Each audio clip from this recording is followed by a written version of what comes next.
आइए हम महत्वपूर्ण दो बिंदुओं पर एक विशेष चर्चा करूँगा। प्रथम सबसे बड़ा मुद्दा है सीजेआई गवई जी का विदाई समारोह। न्यायपालिका में नया इतिहास सृजन करने वाले सीजेआई BR गवई जी का विदाई समारोह संपन्न हुआ।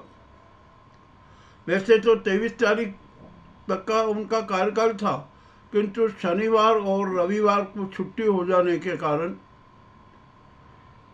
उनका विदाई समारोह संपन्न हुआ। सीजेआई गवई जी बहुत शानदार व्यक्तित्व और कृतित्व वाले व्यक्ति थे।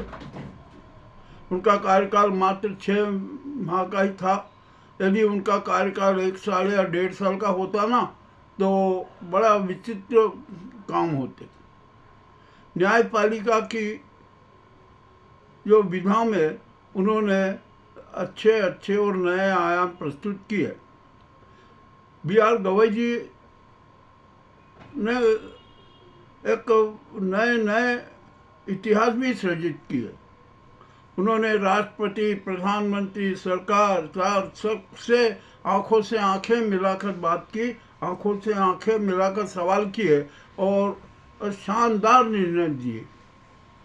उनकी दृष्टि में प्रजातंत्र प्रमुख और सबसे बड़ा अहम शक्ति है। उन्होंने स्पष्ट कहा था कि न न्यायपालिका, न कार्यपालिका, न विधायिका सर्वशक्तिमान है।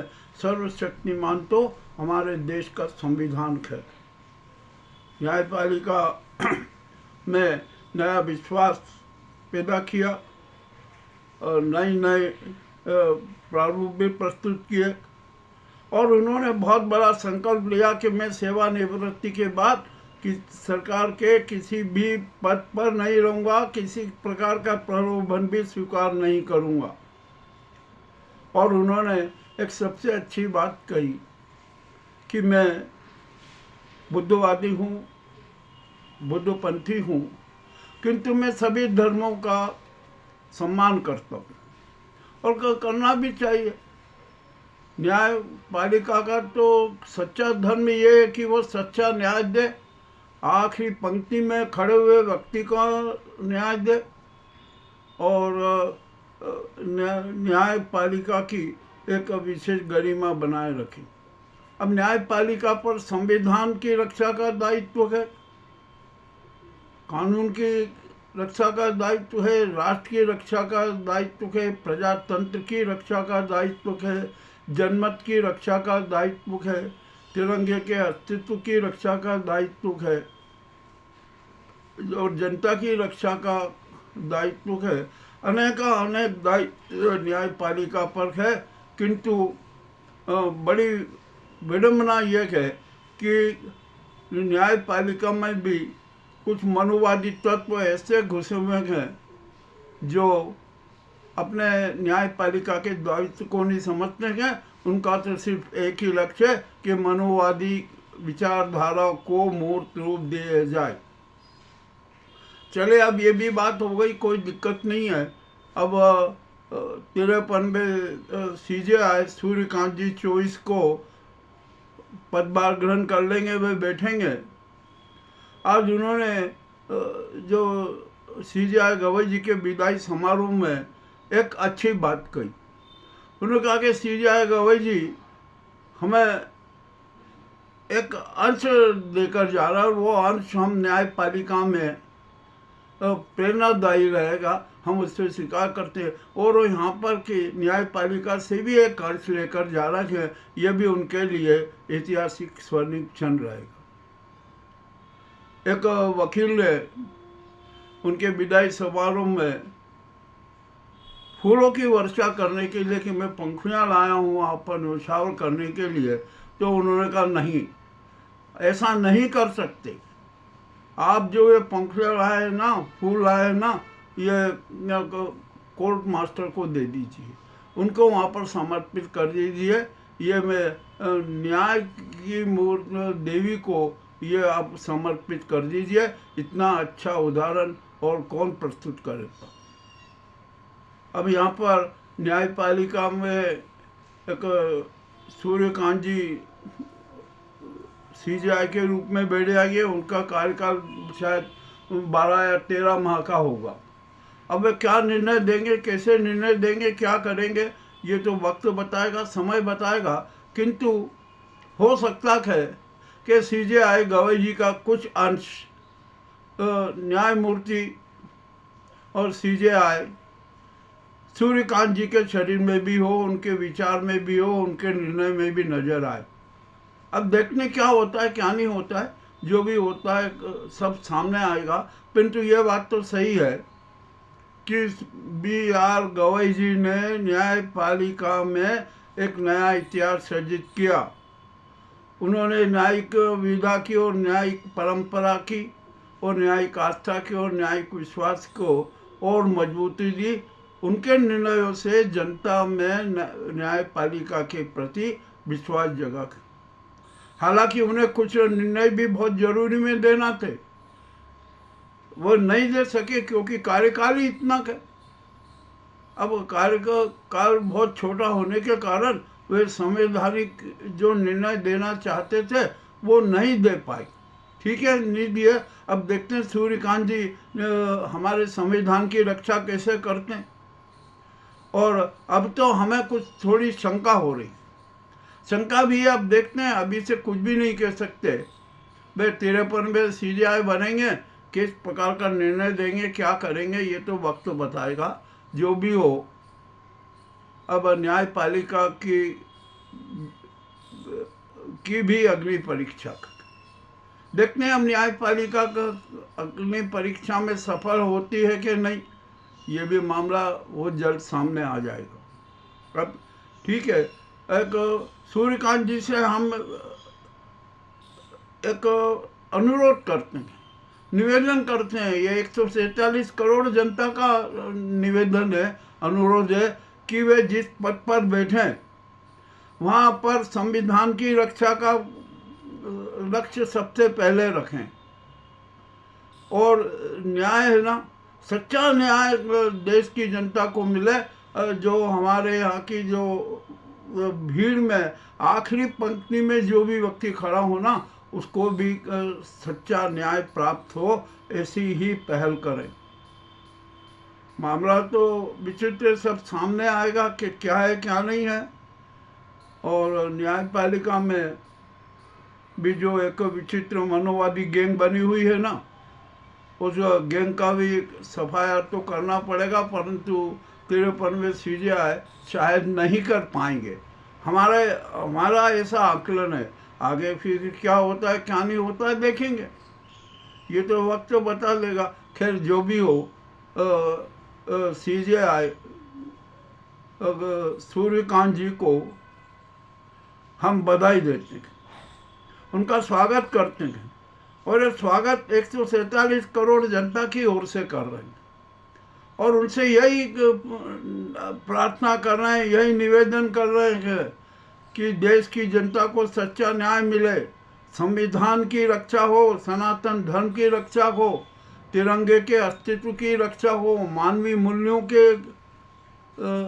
की रक्षा हो, हर आदमी की रक्षा हो। यह होना चाहिए, प्रजातंत्र की भी रक्षा हो। अभी सूर्यकांत जी हाल ही में आप देख रहे हैं ना कि जो कितने राजनीतिक घिनौने नाटक हो रहे हैं। अब इसका आप क्या पदक्षेप करेंगे, ये भी एक बहुत बड़ा अहम सवाल है, बहुत बड़ी अग्नि परीक्षा है।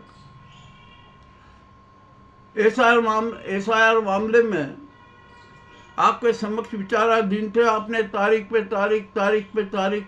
तारीख देते गए और इस चुना लगाओ आयोग को और गुजराती गैंग को बल दिया, इसमें भी कोई शंका नहीं है।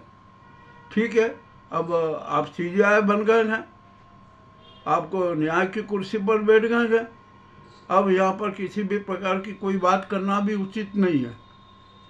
और मामला क्या होगा क्या नहीं होगा, ये तो सब वक्त बताएगा। वक्त ही तो सच्ची परीक्षा लेता है। हम अब देखेंगे कि ये सूर्यकांत जी किस प्रकार के न्यायिक निर्णय देते हैं। क्या वे इसे गुजराती गैंग की सरकार को, इन मनोवादियों की गैंग वाले निर्णय देंगे, या जनता के 147 करोड़ जनता वाले निर्णय देंगे, संविधान की रक्षा वाले निर्णय देंगे। सीजीआई गवई जी ने तो राष्ट्रपति, राज्यपाल सबकी बखिया उधेड़ दी। उन्होंने अपने अंतिम निर्णय में भी स्पष्ट कह दिया कि राष्ट्रपति हो, प्रधानमंत्री हो, राज्यपाल हो, कोई भी हो, सबको अपनी समय सीमा में काम करना चाहिए। सबके लिए समय सीमा की बाध्यता है, परंतु यहाँ पर कोई उसका पालन नहीं कर पा रहा। यहाँ तक कि न्यायपालिका में भी समय सीमा का पालन नहीं हो रहा। तो न्यायपालिका में 5 करोड़ प्रकरण विचाराधीन है, उनका निपटान कैसे होगा, इस पर भी सोच की जरूरत है। इसमें भी एक नई विधा, नई व्यवस्था करने की जरूरत है। चलिए, आपने कर दिया है जो भी कुछ है, बहुत अच्छी बात है। अब हम देखेंगे कि क्या होता है, क्या नहीं होता। आइए, अब दूसरी बात आती है। दूसरा मुद्दा आता है ये चुनाव आयोग का। ये चुनाव आयोग तो है ना, इतना घिनौने स्वरूप में है, इतने गंदे स्वरूप में है कि जिसकी कोई सीमा नहीं। ये तो प्रजातंत्र का हत्यारा है, जनमत का हत्यारा है। ये प्रजातंत्र की लाश पर जो सत्तावादी गैंग है ना, उसके महल बनवा रहे हैं। क्या मजाक कर रहे हैं ये। अब आता है यहाँ पर, हमने अभी जो बिहार चुनाव में क्या क्या नाटक हुए, क्या क्या नाटक किए गए, इनका सबका पर्दाफाश हो चुका है। ये प्रजातंत्र की क्रूर हत्या है, जनमत और जन निर्णय की क्रूर हत्या है। और ये इसका हत्यारा ज्ञान कुमार का। ये अपना ज्ञान बांटते हैं, इनको संवैधानिक ज्ञान नहीं है, इनको जन मानस का ज्ञान नहीं है, इनको जन अधिकार का ज्ञान नहीं है। और ये ज्ञान बांटने के कि हर चीज़ में उत्तर नहीं देना चाहते, किसी बात को कुछ नहीं करना चाहते, अपना थोपते हैं। और ये षड्यंत्रकारी हैं। और इनके आका मोदी और अमित शाह हैं, उनके इशारों पर नाचते हैं, नंगे नाच करते हैं। अब ये ऐसा चलेगा नहीं। देश की जनता 147 करोड़ जनता सड़कों पर उतरेगी, सड़कों पर नजर आएगी।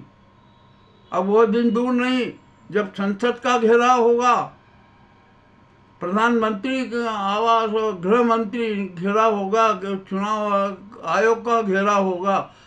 सीजीआई ने भी जो निर्णय दिए ना, उनका पालन नहीं करने के अपराध में भी इनका घेराव होगा और जनता इनको बंधक बनाएगी, सड़कों पर खींच लाएगी। और उनका क्या हाल होगा ये भी आप जान लीजिए। अब एसआईआर मामले का भी है ना, हमने कल ही बात बताई कि एसआईआर कितनी अव्यवहारिक है। हम एसआईआर का विरोध नहीं कर रहे। मतदाता का आप परीक्षण कर लीजिए कि जो जिसका मतदाता सूची में नाम है वो जीवित है कि नहीं, और उसका निवास कहाँ है, उसका मतदान केंद्र कहाँ है, इसका सत्यापन करवा लीजिए। अरे आप जो ये एसआईआर का फॉर्म भर रहे हैं ना, तो यहाँ पर जो पूर्ण शिक्षित हैं वो भी गड़बड़ा रहे हैं कि किस प्रकार का फॉर्म भरें, कैसे भरें। जो साक्षर हैं वो तो भर ही नहीं सकते, और जो निरक्षर है वो तो भर ही नहीं सकते। तो ऐसी व्यवस्था से क्या मतलब है। और जब ये बीएलओ की मनमानी होगी, जो सच्चा जिनके पास में मतदान का अधिकार है, संवैधानिक अधिकार है, वो उससे दूर हो जाएंगे। ये तो संविधान की हत्या है और जनमानस के मताधिकार की क्रूर हत्या है। यह कोई छिपा नहीं है। बिहार चुनाव में क्या क्या नाटक किए ज्ञान कुमार ने, कि जिसकी कोई सीमा नहीं। अब तो जनता इन्हें अज्ञान कुमार कह रही है। इनको कोई मतलब नहीं है, इनको सिर्फ इनके आका है, इनके भगवान है मोदी और अमित शाह। और शातिर षड्यंत्र, धोखाधड़ी, जुमलेबाजी, ये सब नाटक किया करते थे। तो ज्ञानेश कुमार के ने जितनी भी जो उनकी गतिविधियां देखी ना, उसके आधार पर 147 करोड़ जनता ने निर्णय दे दिया है, जन अदालत ने निर्णय दे दिया है कि ये ज्ञान कुमार, जिसको हम अब जनता अज्ञान कुमार कह रही है, ये राष्ट्रद्रोही है, देशद्रोही है, संविधान द्रोही है, प्रजातंत्र द्रोही है और प्रजातंत्र का और जनमत का हत्यारा। इनको सजा मिलनी चाहिए। जो सुप्रीम कोर्ट सजा नहीं देगी कोई बात नहीं, अब जनता की अदालत इन्हें सजा देगी। जनता इनका घेराव करेगी, इनके जो सहयोगी चुनाव आए थे उनका भी घेराव करेगी और सबको सड़क पर खींच लाएगी। अब जो देशद्रोही है, जनद्रोही है, संविधान द्रोही है, राष्ट्रद्रोही है, उसको कैसी सजा मिलनी चाहिए, इसका निर्णय भी जनता करेगी, जनता की अदालत में होगा। अब दंड विधान है ना, जनता के हाथों में रहेगा। तो ये इन अज्ञान कुमार जी की तो हम अब क्या बात करें, ये तो देशद्रोही सिद्ध हो गए हैं। और ये जो जिस तरीके से इन्होंने सत्तावादी गैंग के पक्ष में जो षड्यंत्रकारी कुकृत्य किए हैं, प्रजातंत्र की हत्या की है, जनमत की हत्या की है, इनकी सजा मिलना ही चाहिए। और अब तो जनता में एक स्वर आ रहा है, सब जगह से ये आवाज़ आ रही है कि इस अज्ञान कुमार को फांसी की सजा दी जाए। देखते हैं कब फांसी की सजा मिलेगी, परंतु इसके पूर्व जनता है ना, इन्हें सजा देगी ही, निश्चय देगी। अब ये बच नहीं सकते किसी भी सूरत में। अब 1 दिसंबर से शीतकालीन सत्र होगा, संसद में इस अज्ञान कुमार के खिलाफ कार्रवाई होगी, महाभियोग चलेगा, उसको भी कोई नहीं रोक सकता। और जनता है ना, संसद का भी घेराव करेगी, किसी भी सूरत में घेराव होगा, क्योंकि देशद्रोही ताकतें किसी भी पद पर नहीं बैठ सकती, ये जन अदालत का निर्णय है।